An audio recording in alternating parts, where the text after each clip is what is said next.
네, 안녕하세요. 이차전지에 올인하고 있는 권영훈이라고 합니다. 오늘 거의 이차전지 주가가 거의 최악으로 치닫았습니다. 거의 역대급의 주가를 보여주고 있는데요. 그 열풍에 이제 많이 꺼져서 이거 오늘은 이제 이차전지 전반에 대한 이야기들 하고 이제 양극재, 이차전지 핵심 소재라고 할 수 있는 양극재에 대해서 좀 더 자세하게 알아보도록 하겠습니다. 저희가 지금 투자를 하고 있는 에코프로 BM, LNF, 포스코 퓨처엠, 코스모 신소재, 그래서 주요 3개사 정도, 3개, 4개사에 대해서 좀 자세하게 특집으로 좀 말씀을 드릴 수 있도록 하보도록 하겠습니다. 워낙 주가가 좋지 않아서 사실 뭐 다양한 이야기들이 있지만 일단은 뭐 전체적으로 좀 보면 지금 사실 테슬라 주가가 워낙 좋지가 않습니다. 제가 텔레그램에도 말씀을 드렸지만 지금 나스닥은 거의 사상 최고치 밴드에 이르렀지만 테슬라의 주가는 거의 350달러가 최정점인데 지금 210달러까지 갔습니다. 이제 정점 대비해서 물론 이제 100달러에서 올라온 부분도 있지만 다른 빅테크에 비추어 봤을 때 거의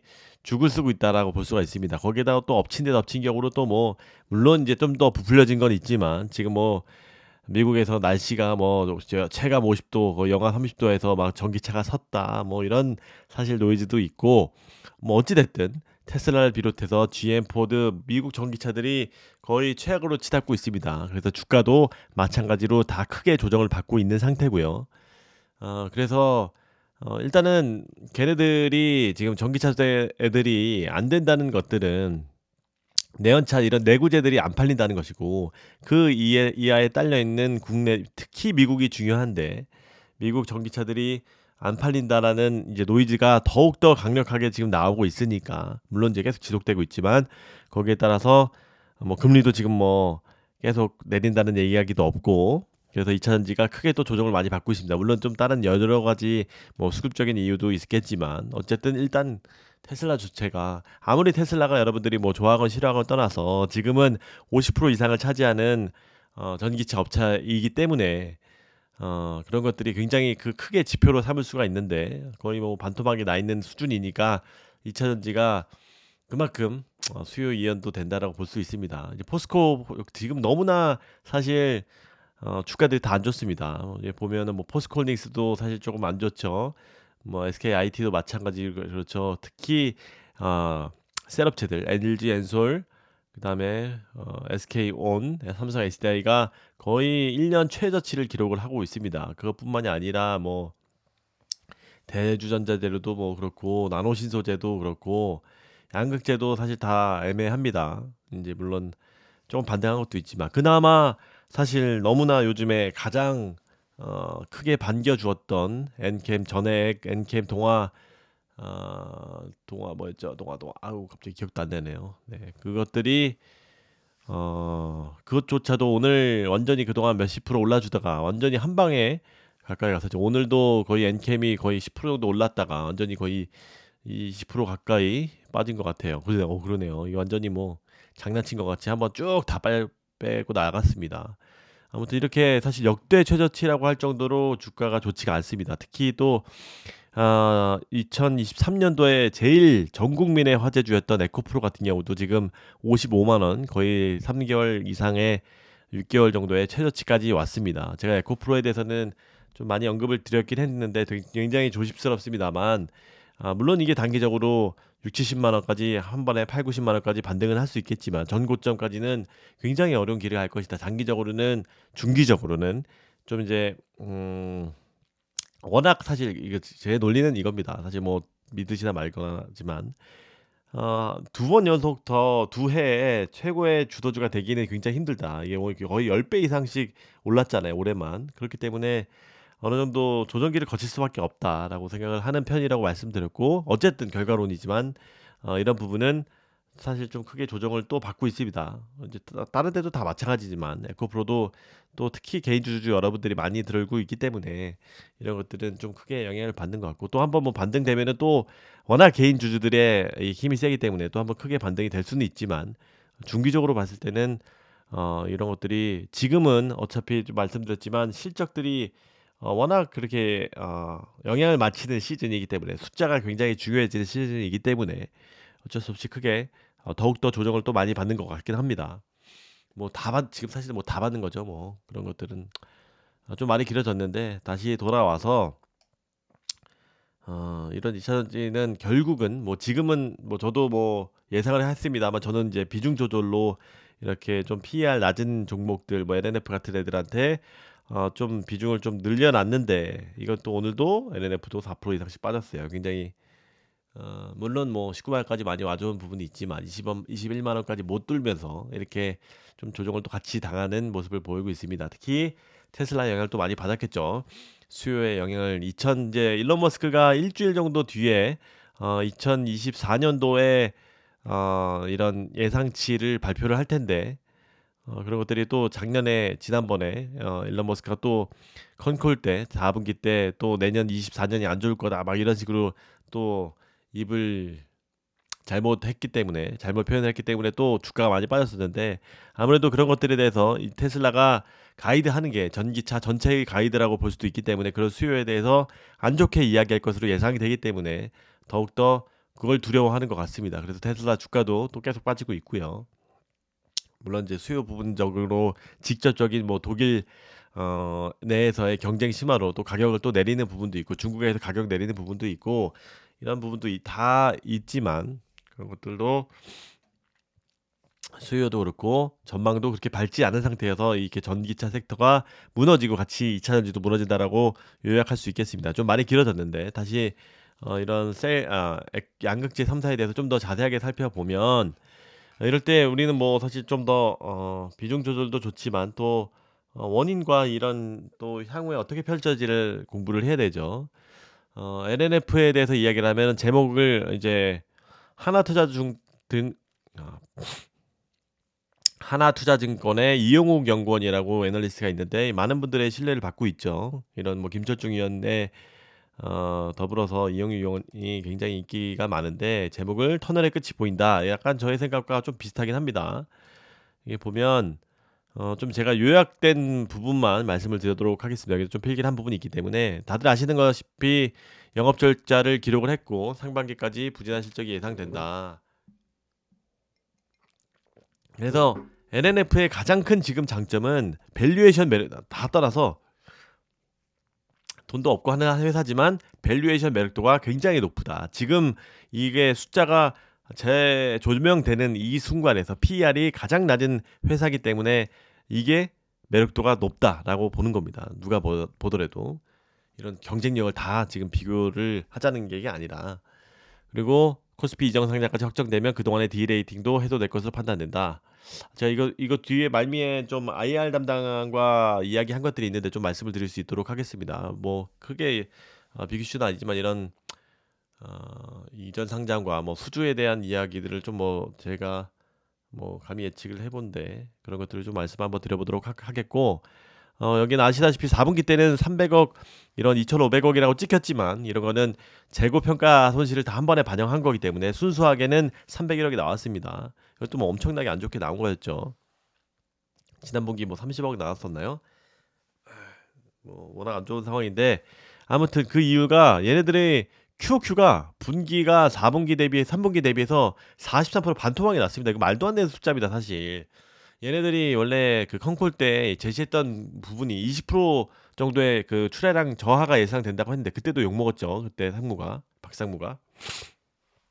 그런데 40% 이렇게 엄청난 역성장을 했습니다. 또 특히 양극재 3사 중에서도 가장 큰 이런 QOQ 마이너스를 기록을 했는데, 그 이유가 테슬라에서도 굉장히 부진했고, 테슬라가 또 연말에 또 유럽으로 잘 안 나갔잖아요. 얘네들이 지금 유럽하고 중국 테슬라 모델 Y 쪽으로 중심으로 공급을 하고 있는데, 테슬라에서도 잘 안 사줬고 SK에서도 거의 최악의 수요를 보여줬습니다. 그래서 특히 또 뒤에도 나오겠지만, 여기서 저도 좀 인지를 하지 못했던 부분이, 이 IRA 법 이전에 최대한 LFP 스탠다드 모델 라인을 더 프로모션을 강력하게 했죠. 그래서 막판에 좀 더 4분기에는 LFP가 당연히 테슬라도 이거 이미 예측을 내년부터 못 받는다고 고객들한테도 이야기했고 공표도 했듯이, LFP를 확대해서 매출을 더 확대한 것들이 반대로 이런 것들이 더 LNF에는 특히나 물량이 잘 안 나갔다라고 볼 수도 있습니다. 이런 것들은 MS 요거까지 말씀드려도 될지 모르겠지만 이 스탠다드, 롱레인지, 퍼포먼스 있는데 이런 것들이 나라마다 조금씩 다르지만 이런 것들이 거의 60% 가까이 LFP 스탠다드 모델이 나간 것 같습니다. 그거는 좀 더 테슬라에 대해서 또 다음에 한번 또 자세하게 말씀을 드리고 거의 이거 뭐 리튬 가격이 떨어진 건 알고 있고요. 아이고 죄송합니다. 그다음에 여기 동사의 매출액은 영업 적자가 286억이 나왔다.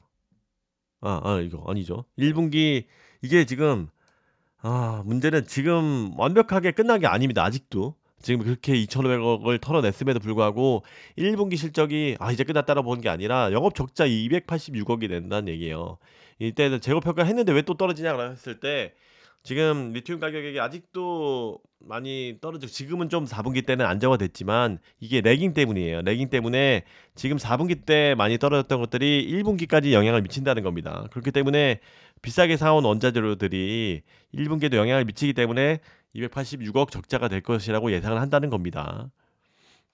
굉장히 이거는 안타까운 거죠. 재고평가 손실을 제외했는데도 불구하고 다 털어냈는데도 불구하고 그리고 또 아직도 확인은 안 됐지만 24년도 1월 쿼터까지는 출하량 증가폭이 아직도 제한적일 것이다. 그래서 다들 모든 애널리스트들이 이야기하는 게 1월 1일부터 20일까지의 출하량을 보고 미국 출하량을 보고 배터리의 반등 니네들이 구매 이연을 4분기 때는 안 한 거 알겠어. 근데 1분기 때 다시 24년 1분기 때 출하량을 증가하는지를 보겠다. 이런 것들이 반등의 지표로 보겠다. 이런 지표로 사용되고 있으니 이런 것들이 좀 1월 달 지표가 좀 나오면은 출하량이 나오면은 좀 다시 한번 말씀드려 볼 수 있도록 하겠습니다.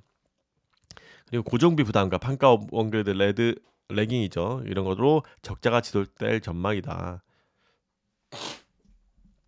적자 규모는 확대될 수 있다. 그 다음에 여기는 저 처음에 무슨 소리인가 몰랐어요. 23년 4쿼터에 리튬 가격 하락폭을 평가손에 전부 반영하지 않은 것으로 추정되며 24년도 1월까지 양극재 가격도 계속 하락이 지속되겠다. 이거 레깅입니다. 다 재고 평가는 했지만 1분기 때도 그래서 적자가 이렇게 크게 날 것이다라고 보는 겁니다. 좀 빨리 넘어가면 이거는 근데 이영옥 연구원의 얘기는 그래도 24년까지는 좀 사실 1, 2분기까지는 부진하지만 실적 전망치 25년도에는 지금 왜냐면 다 대부분 내년도 거를 끌고 오면 25년도로 끌고 오잖아요. 25년도 PER 계산에는 실적 전망치에는 변화가 없기 때문에 이 목표 주가를 유지한다. 25년도에는 충분히 17만 톤 할 거기 때문에 판가도 안정화되면 25년도에는 지금 6천억 정도 될 것이라고 되기 때문에 이 가격을 유지한다라고 한 거고 PER 같은 경우도 다른 애들 비해서 내년도 PER이 포스코 퓨처엠이 43, 61로 엄청난 PER을 자랑을 하고 있습니다. 사실 이게 쉽지는 않은 숫자긴 해요. 제일 부담스러운 겁니다. 워낙 좋은 회사임에도 불구하고 그래서 25년도 16배가 여전히 밸류에이션 매력도가 가장 높은 게 장점이다. 그리고 코스피 이전 상장도 29일인가요? 뭐 하기로 했었죠. 네, 그것도 말씀드리고 좀 그리고 이제 영업이익률도 보면은 1쿼터에 마이너스 5%, 그다음에 1.8%, 2쿼터부터는 좀 낮아지는 겁니다. 그다음에 완벽하게 정상화되는 거는 3쿼터 정도라고 볼 수 있고 이때부터 이래도 아직도 3.6% 보네요. 24년도 여기부터가 완전 되는데 4분기가 이제 1,000억 정도 수준이에요. 이래야 1,000억. 작년 리튬 투기 때문에 물론 다른 회사도 마찬가지지만 전체적으로 연에 2,300억 마이너스인데 야 이거 뭐 다 1년에 번 거 해봤자 이것도 리커버 못하는 거면 사실 엄청난 큰 손실을 입은 거는 사실입니다. 그래서 LNF도 장부를 다 털었지만 제일 안타까운 부분은 이게 돈이 없는데 어떻게 해결을 해야 되느냐 이런 것들이 가장 문제가 되고 있고요. 이런 것들은 뭐 좀 올라야지 자사주도 갖고 있는 것들을 매각을 한다든지 뭐 유상증자를 한다든지 이런 주가 부양을 해야 되는데 그런 것들을 한 번에 다 모아서 할지 이런 것들 수주들도 몇 개 터져야 되는 거고요. 제가 누누이 말씀드렸던 여러 가지 SK, LG 어디죠 노스볼트 이런 것들이 다 터져야 되는 거고 마지막으로 레드우드를 뭐 3월이든 터트려 줘야지 나오는 가격이 될 거고 그 이후에 뭔가 어, 유상증자든 자사주 매각이든 이렇게 할 수 있을 겁니다. 그리고 얘네들이 얼마나 안타까운 상황이 붙냐면 이게 지금 재고 자산을 보면 에코프로 이게 지금 맨 오른쪽이 LNF입니다. LNF가 이쪽에 거의 맨 오른쪽이죠. 여기 23년도 1쿼터부터 완전히 막 늘렸어요. 이거 SK에서도 SK에서 많이 늘려 이놈들이 지금 테슬라는 사급 구조를 하니까 대부분 SK 쪽에서 이렇게 늘려놨는데 SK에서 엉망진창으로 안 팔려서 이렇게 완전히 얘네들이 다 뒤집어 쓴 거죠. 에코프로 BM은 굉장히 이거 탄산 리튬 가격이 정점에 올랐을 때 LNF는 완전히 투기를 한 거죠. 완전히 팍 늘려놨어요. 근데 막 뚝뚝 떨어지는데 더 늘렸어요. 이게 안정화될 줄 알고. 근데 완전히 망하고 있는 거죠 지금. 에코프로 BM은 3사 중에 가장 안정적인 재고 수준을 최저로 물량도 제일 많이 생산하는데 최저로 가져갔기 때문에 이런 부분은 재고 자산 평가를 해도 좀 그나마 안정적인 이런 숫자가 나올 것이라고 예상이 되는 게 에코프로 BM의 이번 연도 경쟁력입니다. 숫자가 잘 나오는 겁니다. 이렇게 돈이 중요할 때. 그래서 그나마 LNF의 장점은 이 사람이 보기에 이 연구원이 볼 때 뭐 이런 수주의 얘기는 여기서 직접적으로 나타내진 않았지만 PER이 가장 매력적이다. 혼자 완전히 21배 대단한 겁니다. 이 성장 산업에서. 그래서 요런 정도로 할 수 있겠고 그다음에 이거는 좀 짧게 할게요. 여기 다른 종목도 좀 해야 되기 때문에. 그다음에 이제 이 조현렬 삼성연구원은 부실 자산을 한 회계년 빅베스를 했다. 이게 사실 조선업에서 많이 쓰는 거죠. 이게 뭐 사전적 의미는 목욕을 했다 이런 얘기인데 금융 쪽에서는 부실 자산을 한 번에 목욕하듯이 싹 다 치웠다 이렇게 볼 수 있고요.